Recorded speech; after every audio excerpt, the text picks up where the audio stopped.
Los sistemas de clasificación de suelos más utilizados en ingeniería civil en la actualidad no solamente utilizan criterios relacionados con el tamaño de las partículas, sino que también hacen referencia a otras propiedades asociadas con su consistencia y plasticidad.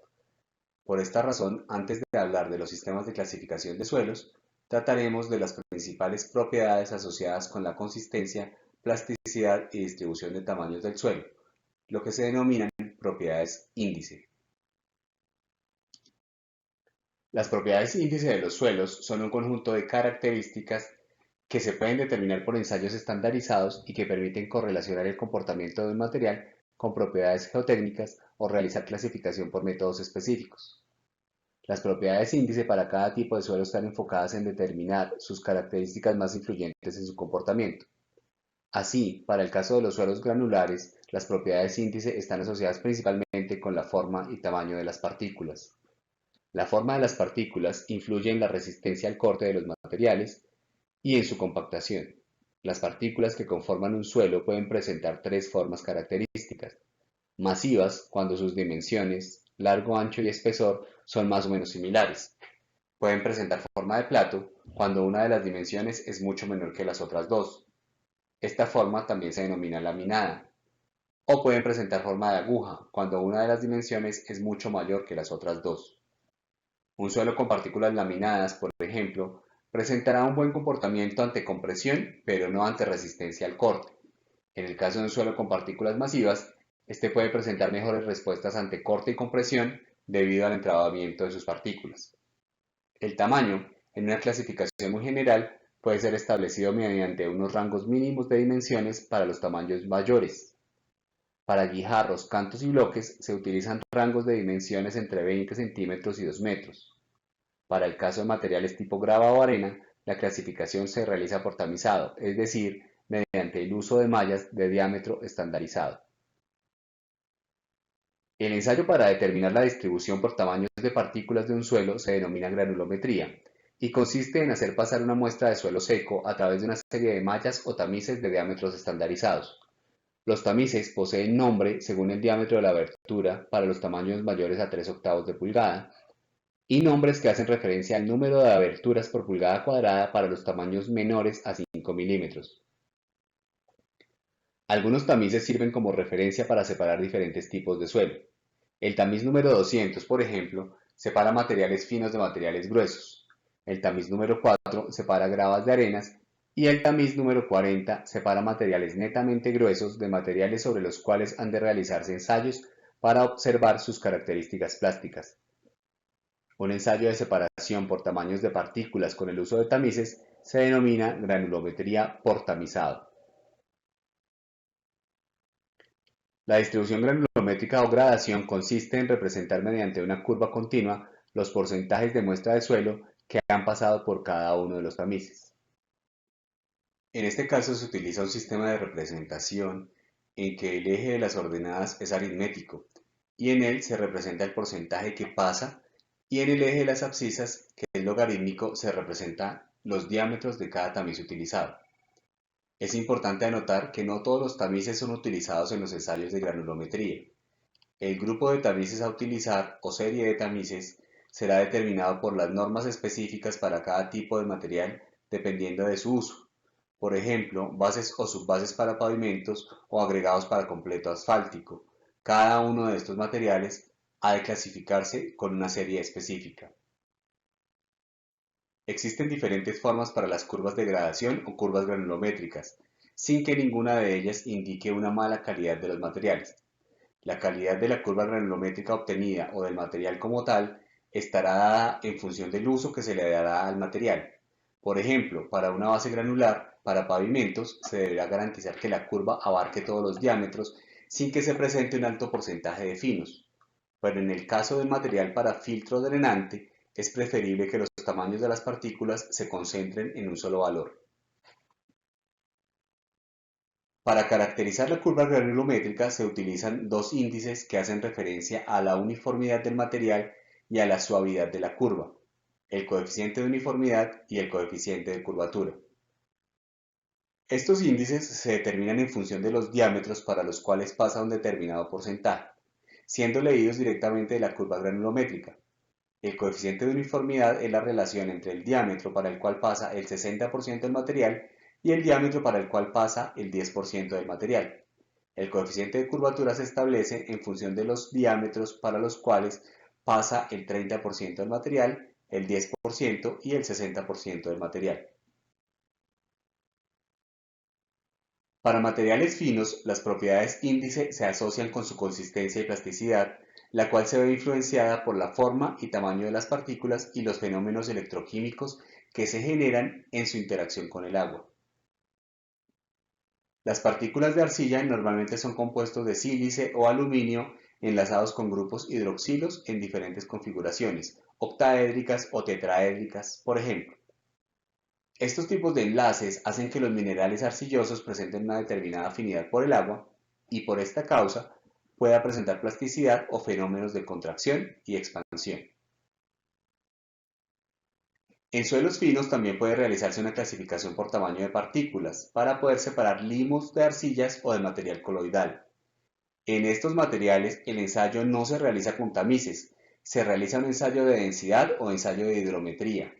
Este ensayo consiste en realizar una suspensión de una muestra de material en agua, a la cual se le adiciona un agente defloculante para evitar la formación de grumos, y se determina la densidad de la solución a diferentes tiempos, teniendo en cuenta que las partículas de mayor tamaño se sedimentarán más rápido y que esto hace que la densidad de la solución varíe. El ensayo de hidrometría permite, por medio de un análisis adecuado, realizar una curva granulométrica similar a la que se obtiene con el ensayo por tamizado. Como se mencionó, la forma y tamaño de las partículas finas influyen en la consistencia y plasticidad de los materiales. Se entiende por consistencia el estado físico que presenta un suelo según su contenido de agua y por plasticidad la capacidad de cambiar de forma sin cambiar de volumen neto. Si se relaciona el volumen de un material con el contenido de humedad del mismo, se podrá obtener la curva de consistencia típica del material. En este caso, podrá verse que para un alto contenido de agua, el suelo presenta un estado líquido o fluido. Si este valor disminuye, el material presentará ahora un estado plástico o maleable. Si se reduce aún más el contenido de agua, se exhibirá un comportamiento semisólido o semiplástico, más rígido que el estado plástico, y a partir de un cierto valor de humedad, aun si se reduce dicho contenido, el material no presenta cambios de volumen, comportándose como un sólido. Los contenidos de humedad que sirven como separación entre cada uno de los estados de consistencia se denominan límites de consistencia. Fueron propuestos por Atterberg en 1911. Los procedimientos o metodologías de ensayo para su determinación fueron propuestos por Casagrande posteriormente. El límite líquido o contenido de humedad a partir del cual un suelo deja de exhibir comportamiento fluido y pasa a comportarse como un material plástico, se determina como el contenido de humedad para el cual una ranura hecha en un suelo requiere de 25 golpes para cerrarse en una longitud de aproximadamente 1.3 centímetros. El ensayo es realizado con un equipo denominado cazuela de Casagrande y consiste básicamente en realizar diferentes mezclas de suelo y agua para que al ser colocadas en la cazuela se determine el número de golpes necesario para cerrar las dos partes de una ranura en la longitud especificada. Con estos tres valores de humedad y número de golpes se construye una curva que se denomina curva de fluidez, la cual relaciona el contenido de humedad en escala aritmética en el eje de las ordenadas y el número de golpes en la escala de las abscisas. Se determina en este caso la humedad para 25 golpes, la cual corresponderá al límite líquido del suelo. El límite plástico se define como el contenido de humedad en la cual se produce una transición entre el comportamiento plástico y el comportamiento sólido, o entre una falla frágil y una falla plástica. Este valor de humedad representa un límite a partir del cual un menor valor de humedad no permite que el suelo se deforme, sino que se fracture de manera frágil. En el ensayo se determina el contenido de humedad para el cual un suelo comienza a desboronarse cuando se realizan rollos de 3 milímetros de diámetro y 100 milímetros de longitud, siendo representativo de la pérdida de cohesión de las partículas por falta de humedad. El límite de contracción corresponde al contenido de humedad a partir del cual un suelo se comporta como un sólido, cambiando de humedad sin cambiar de volumen neto bajo esfuerzo constante.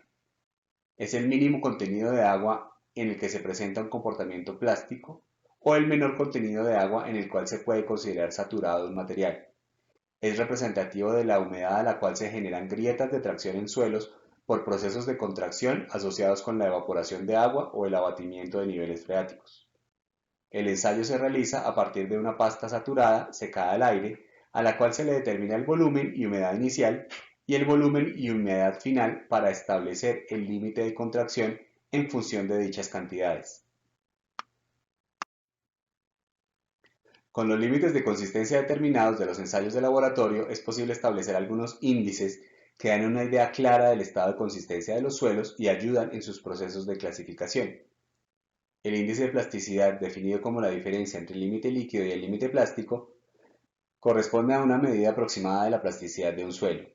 El índice de consistencia es una determinación de la rigidez o consistencia del suelo según su contenido de agua, de la misma forma que el índice de liquidez.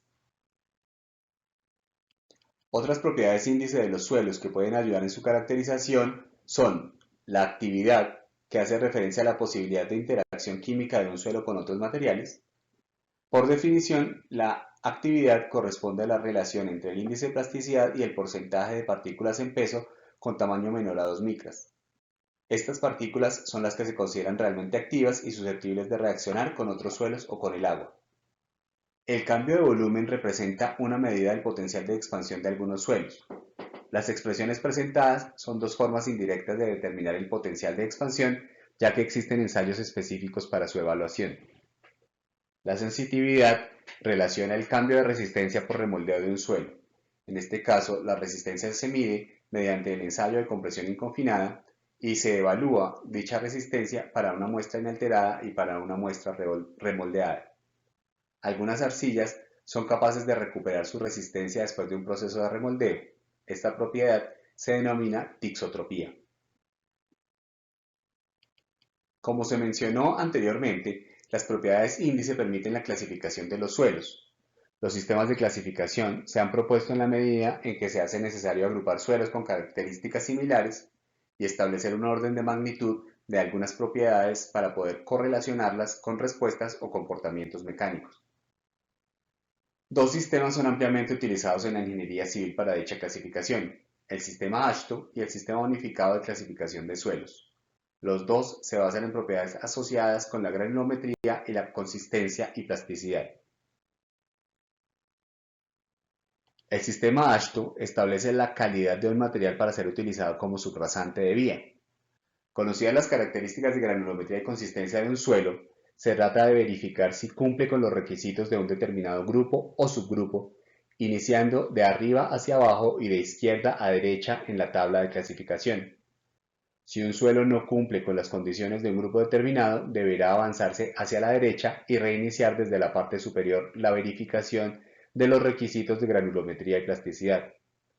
Cuando un suelo encaja en las características de un grupo determinado, debe calcularse el índice del grupo, el cual sigue unas reglas específicas. Primero, el índice del grupo siempre es un entero positivo. En caso de valores negativos debe tomarse como cero, y en caso de decimales se aproxima al múltiplo de la unidad más cercano. Segundo, el índice del grupo no tiene límite superior. Tercero, para los grupos del A1 A13 hasta el A25, el índice del grupo siempre se toma como cero. Para los subgrupos A26 y A27 se debe calcular el índice de grupo parcial, que aparece resaltado en la ecuación general del índice de grupo. Ya para los restantes grupos debe calcularse el índice con la expresión total.